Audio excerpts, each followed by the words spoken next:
Clap, clap. I only recently knew what that was for. I just thought people were just being a bit showy and just going, but I didn't realise it actually served a purpose. Yeah. I mean, you don't get taught this at school, do you? That's true. Hi, everybody. Welcome to the Big N.O podcast. My name is Pamela Cooley, and again, I've got an exceptional guest. We are going to be talking about bullying today. Now, as a parent who has got 3 children and someone who was bullied herself at high school, this is something that I'm super passionate about eradicating. But it's a big topic. And I'm going to speak to an expert today, expert who has got loads of experience about this, an incredible guy who's given people who are being bullied a voice and encouraging them to pursue their dreams and aspirations and knowing that they are supported and loved. I've got an incredible guy. His name is Alex Holmes. Welcome, Alex, to the Big N.O podcast. Well, thank you for having me. Now, at the time of this recording, we have seen some horrendous forms of bullying around social media where a young black girl was racially bullied outside her school gates by not only children, but also by adults, while bypassers just blatantly stood there and did nothing, as well as the teachers. You've probably seen the video. Now, for me, I literally saw about 20 seconds of it, and that was enough of a trigger for me. Like I said, I was racially, physically, and emotionally bullied at school. So I had flashbacks. I started to think, I can't believe that I'm witnessing this. And the thing that really shocked me more than anything was just how there were adults there. Adults even encouraging the bullies to keep, physically hurting this girl. There was teachers there. It was on the school gates, outside the school.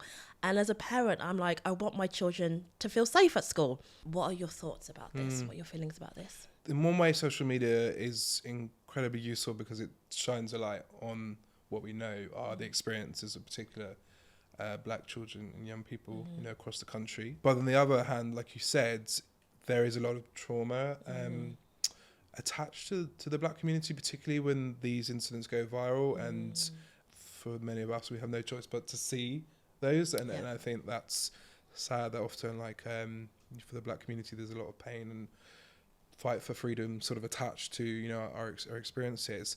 So it was upsetting to see that.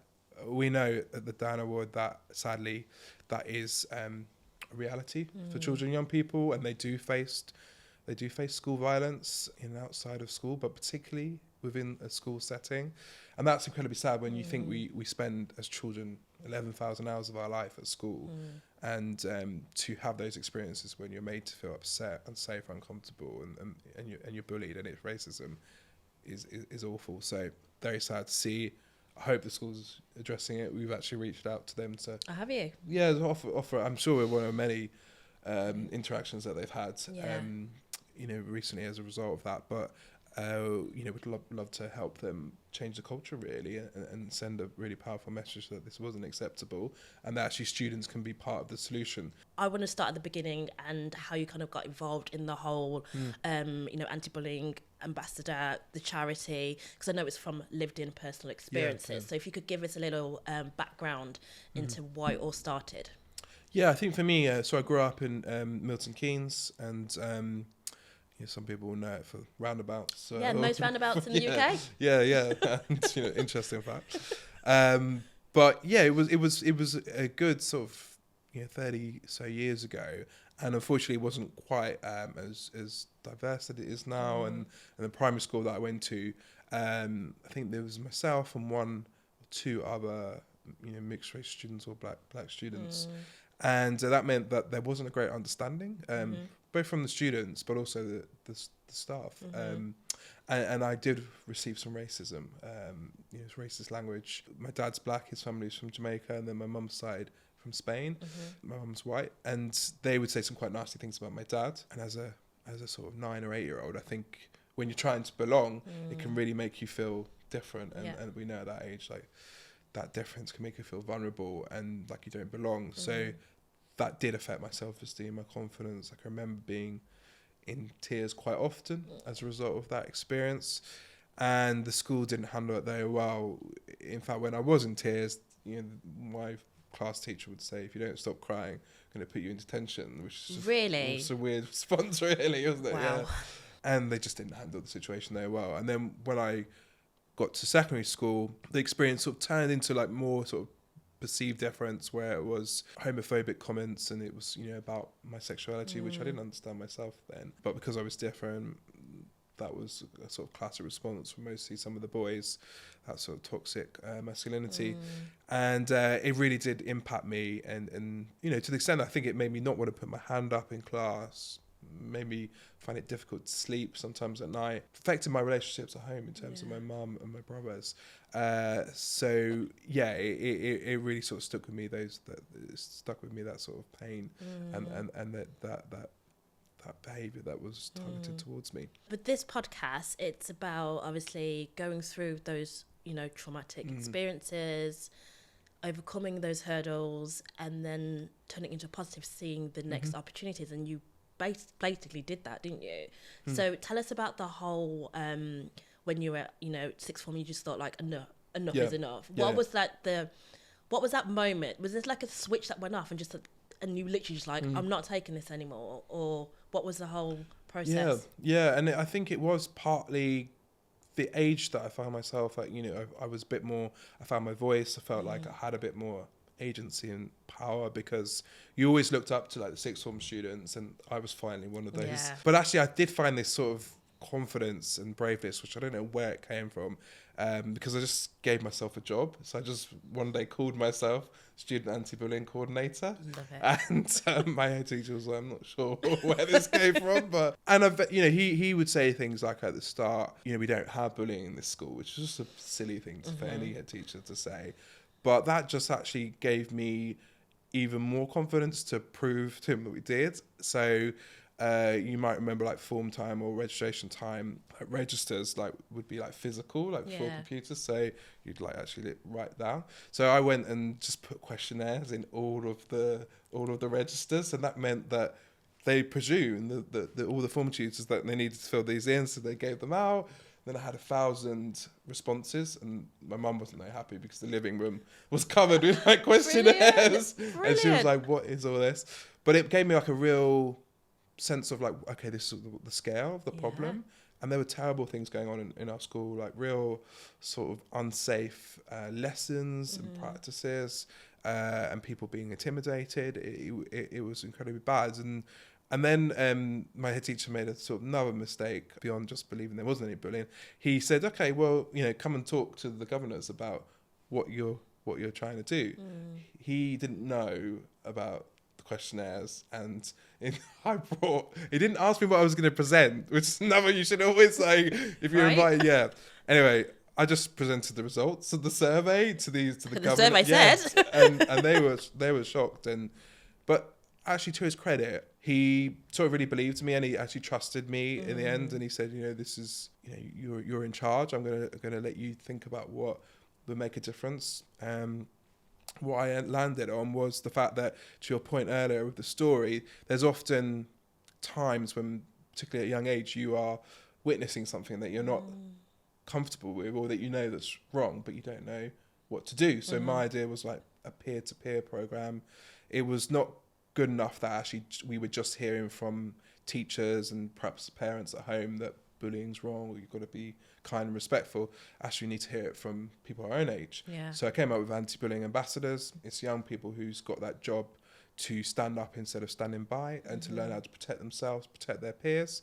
And we went into assemblies. We did sort of like patrols around the playground. We made it cool and fun to have that responsibility and that duty. We had things like smile and compliment days, which, you know, just gave people the excuse to be nice to each other, which sometimes you just need, and recognised that power of kindness. And it really started to change the culture, and people started to understand like what was acceptable, what wasn't acceptable. And yeah, it started to spread from there really. But it was all from that sort of initiative of knowing there was a problem and thinking about what the solution is.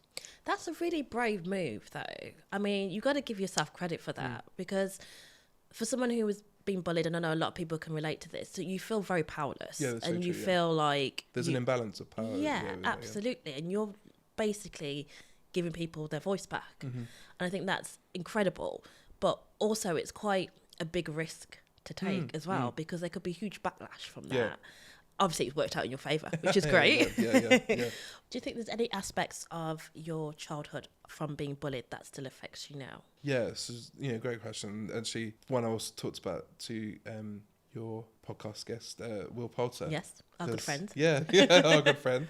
Because he, to my surprise, when he told me this a couple of years ago, he said he goes into auditions in Hollywood remembering the times, that he said that's right. Yeah, he experienced it.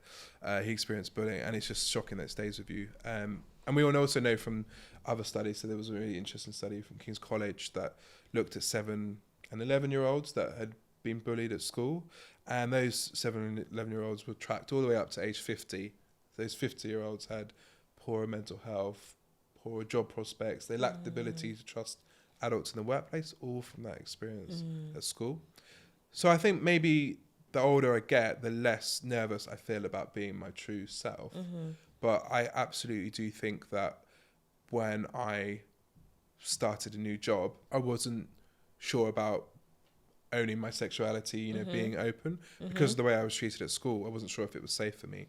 So that experience definitely stays with you. I think that judgment and that baggage. And I think you can all of us can remember those horrible incidents at school, where you were, who did it. I think sometimes that I say to children now that I do assemblies to is, you don't want to be the person that years and years after everyone's left school, you're still remembered as the person that can be named first and last name that made other people's time at school unpleasant. And that's just, I think, how powerful those memories of school are. So I think it can still affect your confidence. It can affect your ability to trust adults, be yourself, embrace change and difference. And I think for some people, sadly, like the way they were treated at school has stopped their progression in life in so many ways, and personal relationships, professional relationships, and that's really sad. I think it can really affect your confidence and your self-esteem. Where do you think bullying stems from? Do you think it stems from, the home environment, how that person's been raised, the fact that maybe they're going through something and they're using bullying as a way of expressing or not expressing what they're going through? Like, why does bullying still exist? And not just even in like primary school or high school. We're seeing it in the workforce. We're seeing it in the army. Do you know what I mean? We're seeing it in sports. So why is bullying here? Why do you think? What do you think it stems from? I know it's a big question. It's a big question. Yeah, I think unfortunately, where there is a bit of fear or lack of understanding of difference, or where we feel intimidated, or that power struggle that you talked about, that can be jealousy. That's when sometimes we display negative behaviour because we're feeling threatened ourselves, and we're trying to compensate for that, or we're trying to mask some of our own vulnerabilities. And I think particularly with children and young people, it can be that there's a bit of jealousy or a bit of fear about that person who is able to be different for whatever situation or reason, or you just don't quite understand that. I think we still find it hard to celebrate difference and embrace it. So I think that's part of it. Unfortunately, in terms of that sort of jealousy and fear. For children and young people, I think also if in a setting there's a culture where you're allowed to get away with that sort of behaviour, then it thrives. And I think that's the same in workplaces. If you see bullying occurring and there's no consequences, then as humans, sadly, I think we're sort of trying to climb the ladder. We're trying to survive and be the best we can. And unfortunately, that sort of culture's where it's not challenged, then it just gets worse. But I see the other end where actually schools that have a really strong policy and that's backed up by student intervention and peer-to-peer programs, that's when you see actually you can make a real difference in bullying. You can reduce the incidence, because I think what we know is that unkindness is going to happen in lots of walks of life, and but actually it's about helping young people make sure they don't make the same mistake twice, because bullying is not a one-off incident. To your point earlier, it's about someone going out of their way to be unpleasant and unkind and really make someone's life miserable. So do you suggest actually talking to the bully as well? Yeah, and you said earlier that actually often we do find with children and young people that there's a bigger bully at home, or there's not the best perhaps role modelling sometimes, and that could be as simple as like if you're sitting at home with mum or dad and they judge people on the television. You know, they make comments, you know, they make negative remarks about something that they read or someone they see in the street. Like, you're learning that behavior, so that sometimes can fuel the experience, or it might be that they're not getting the attention or they're not being treated correctly, like there could be neglect at home. So that is something, and I think you do learn from your environment. Your parents are naturally sort of or your guardians or role models, and you copy their behavior. So I think that can also play into it. And sometimes those that have been bullied in the past or are currently having difficulties at home, or just in, you know, even if they're struggling at school, you can take it out on others. It's a way to kind of feel better about yourself and let out some of that anger. But it might be a sign that actually, to your point, that person who's displaying the bullying behaviour probably needs some help themselves, and needs some attention in that sense. And I think also as well, do you agree that like we should be able to educate people on how to spot what bullying looks like? Because I feel sometimes with bullying, it's like, it's not bullying, it's just a bit of banter. Yeah, do you know what I mean? We should use an excuse. And I almost feel like we don't see the severity of it until the worst case scenario, when someone may take their own life or harm them, and then it's only then we start to look and be like, oh, okay, we'll make steps to change our policy at school. And I'm just like, why do we have to wait until someone horrifically takes their own life because they feel like they've got no support before change has to be made? And with bullying, I think because it's so many different types of bullying as well, I think sometimes the school would just don't have the resources, support, the guidance to be able to say to their pupils, like, there's all different forms of bullying and this is what you should be looking out for. And be an upstander. So if you see this happening, like, have an anti-bullying ambassador. I think that's a brilliant idea. Yeah, absolutely. I think, there's a lot of things that we're taught at school, but to your point, like, we're not necessarily taught about how to treat others. And I think from a young age, you do need to be taught about what bullying looks like, what it sounds like, particularly with sort of technology, like the different types that you may face. And importantly, I suppose, with some of these things, how you find the inner strength or the resilience to cope or deal with some of these things. So, like, it's important that actually young people are taught about what they might see, how they might react, who they can speak to, and how they can make sure they don't become engaged in bullying behaviour. But it's a lesson that's missing, really, but it's a really important lesson. It's why we, with our anti-bullying ambassador program, we train staff, we train students, we provide them with resources, lots on our website actually for free that schools can pick up. But I think it is really important to drive home that message, and particularly at school where you spend so much of your time. Do you think social media has had an impact on the rise of bullying? Yeah, and this is a really interesting question. I get it a lot, and I struggle a little bit with blaming social media a lot, because I think it's sometimes used by politicians to say, well, we're not going to invest in offline solutions or mental health, or we're just going to blame technology. It's not, whereas actually racism exists offline, as well as we may see it online as well. We may see, interactions that are racist remarks online, but actually, it's a real problem in society. And I think sometimes for a number of different harms as well, it's easier for politicians to say, we need to sort out the tech companies, where actually all these behaviours that we see online have existed long before technology came along. And or even the sense of maybe around mental health, like it's exacerbated it, but in the sense that we used to compare, when we were at school, maybe we'd compare who had the best trainers or shoes, but now it's like Instagram is like your best bits, it highlights, you only show the best, so it's easier to compare. But what we know about, particularly with children, young people with bullying, is actually the internet creates very few new victims of cyberbullying. So actually, for young people that have faced online bullying, it's in something like 75% of those cases, it started offline and from a familiar peer-to-peer, face-to-face relationship. So I think it just goes to show you the importance of children and young people. It's very rare for them to probably be bullied by a stranger, because it's part of the network who they're connected by online. It usually starts like sort of like drama in the playground and then becomes digital. It's very rare that it's like the other way around. It's like, or that it's only online bullying. So I think we know a lot that actually for the majority of young people, they face harm in their school. And that's what makes me frustrated with politicians as well, because you can't talk about how we've got to sort out the internet when you haven't even sorted out schools yet, which Right. could be, perhaps you could have more success at because it's Yeah. easier to control than maybe the internet. Yeah. So I think it's got to be like both. But access to young people, you know, that's increased. Like if you wanted to bully someone as a child in school, then, you know, not only can you now target them at school, obviously you can target them in their bedroom, you know, when they leave the school gates. So in that sense, I suppose it's a lot easier. But we don't have like research suggests like online bullying is going up and up and up. It's pretty consistent, and it's something that's usually attached to an experience that's also happening offline, in person for children. I think it's probably different for adults actually, because adults have like wider networks and maybe more exposed to opportunities. It's not so closed. But I'm really cautious not to like blame everything on technology. Yeah. Here's an interesting question for you.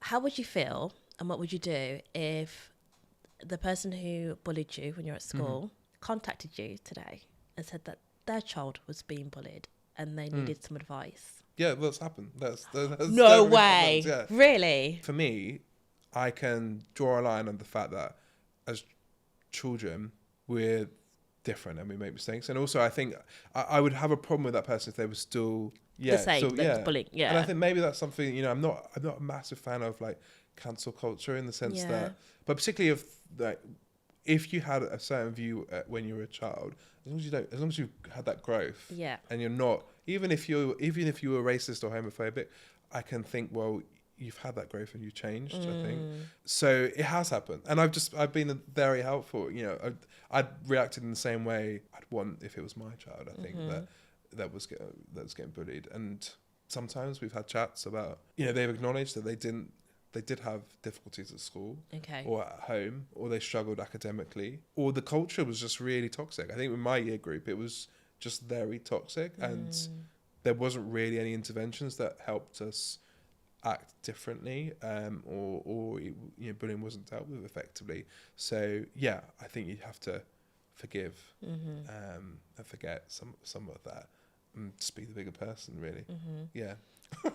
Very diplomatic answer. Yeah, I think so. What would I do? Not what you've done. No. I don't know. It's a complex one, isn't it? Because for change to happen, you also feel like you have to be that change, don't you? So you want to be able to show somebody that, you know, the errors of their way, and obviously be that beacon of change if you can. But at the same time, going back to what we said previously, there's parts of that childhood that will always stick with you when you've been bullied. Do you know what I mean? So that's not going to go overnight. And sometimes just seeing that person again could be a trigger. And so I think it depends as well. I don't want to say like the severity of bullying, because I don't think that's applicable anyway. Bullying is bullying. But I don't know. I feel it's a really difficult one. On one hand, I'll be almost not flattered, but it's kind of reassurance like what you're doing is needed and right. Do you know what I mean?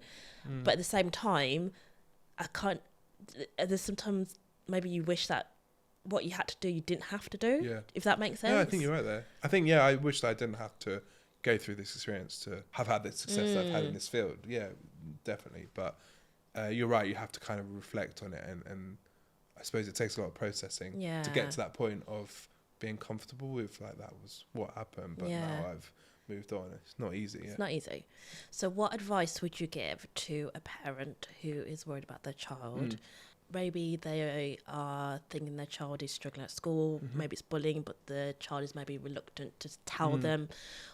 What can parents do? Because as a parent, you want to fix the situation. You want to protect your babies. And sometimes that overwhelming love and need to protect them can be very suffocating for the person who is being bullied. So what could we do as parents to kind of help support our children? Yeah, I think you're right. It's a really difficult one, because you probably have so many emotions. Yeah, when you hear that there's harm taking place, and I think the first thing you need to do is really listen. Yeah. Because sometimes if you don't listen, then you are, in the child's mind, going to make the problem worse. Yeah. And I think a lot of the factors around the child not speaking out is not necessarily because they don't have a good relationship with you, but because they're worried that when they speak out, mum or dad are going to be so angry that they're going to make the situation worse, and then it's going to just make their time at school even worse. Whereas actually, you want to listen to your child and you want to help them know that you're there together to solve the problem. And I think often it's that question of like, what can we do together to solve this, or what would you like me to do to help you? Because it just helps you as a child think, okay, I've got options, and that like mum or dad's not going to take this and not involve me in the solution. Actually, we can talk about this together. And often when you worry about things as a child, maybe it's on your mind every 10 minutes, but you don't properly address it. And this is like allowing the space to reflect on it together. So I think, don't take over the problem. Give them some of that sense of control and ownership of it. Decide what to do together. The next steps, I think, is really, really important.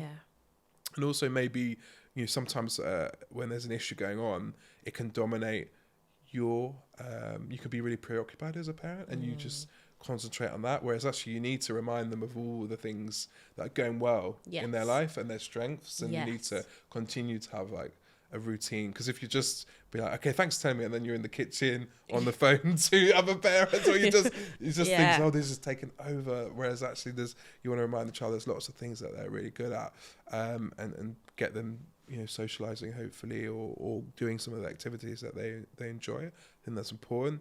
And then maybe the other thing, particularly with school-based bullying, if it is between pupils, whether that's at school or even online digitally, then the government does say that schools have a duty of care to deal with those issues, even if they're online issues, and that they can put consequences for online bullying as well. But I think you have to respect the fact that schools are really busy places, and like often you want to let the school know and you expect something to be done just like that, but you can't, I suppose, because that member of staff might be teaching. They've got to investigate that. They've only just become aware of the situation. So I think give the school the time to address it. In the meantime, find out about the school's policy, which should be on the website, and you can read it. You can understand the steps that the school say they will take, and then work with the school. The worst thing you could do is sort of be really against the school, because they probably are hearing this for the first time. They're probably not aware, and they'll want to work with you to address it.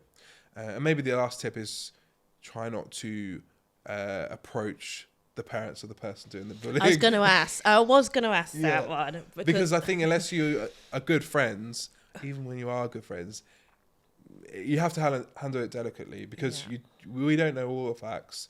And the worst thing I think you could do is like social media message the person, the parents, and say like, this is what you're trying to out them on social media. So I think you've got to think about that, and maybe the best way is through the school, unless you're part of a sort of friendship group where you can probably feel like you know this person quite well and they're going to handle it sensitively. But you don't want to blame the person doing the behaviour. And we even try actually not to use the word bully, because it's probably a worse label than being bullied. Like that, it sticks really, doesn't it? Like that. So actually we try and say, oh, it's bullying behaviour, because it's behaviour that the child's displaying, and it's behaviour that they can change. So it's about kind of empowering the fact that this is an opportunity for them to change.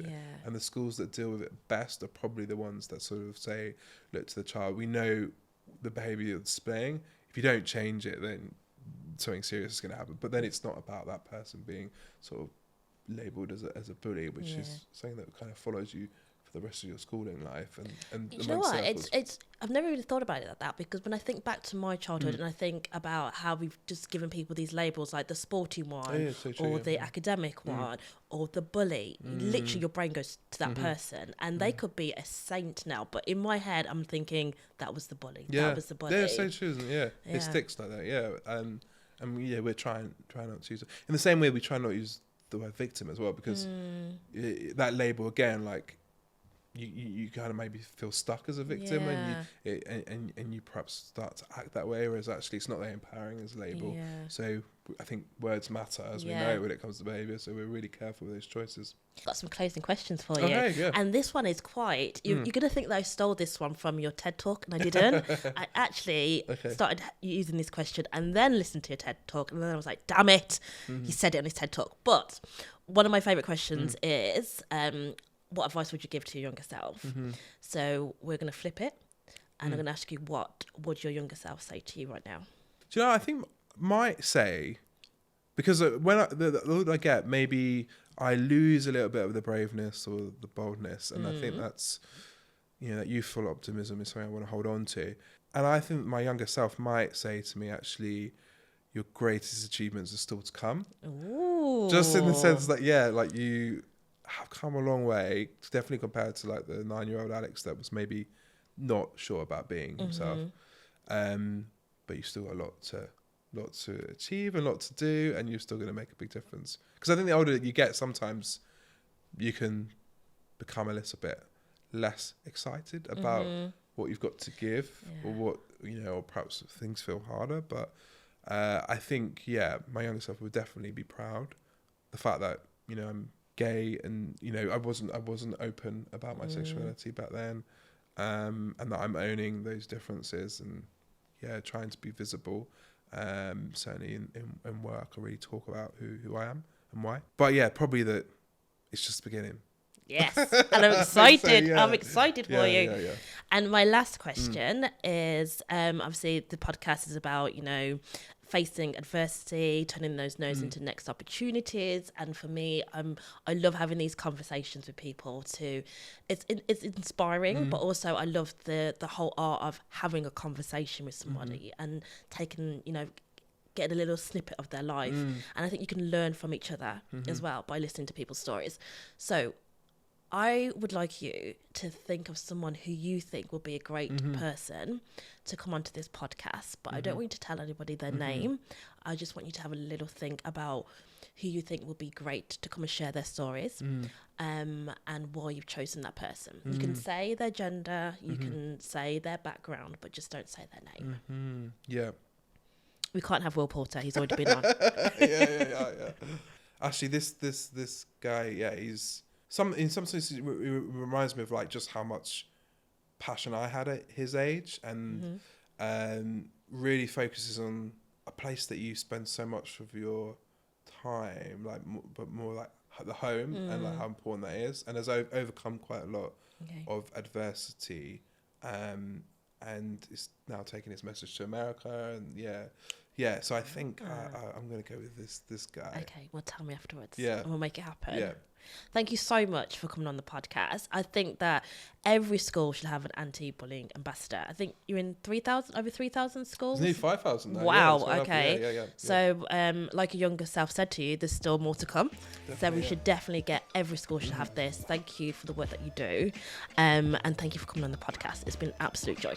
Thank you for the work you're doing and for the podcast. And I look forward to following the journey of the podcast and all that you're doing to make the world a better place. Thanks, Alex.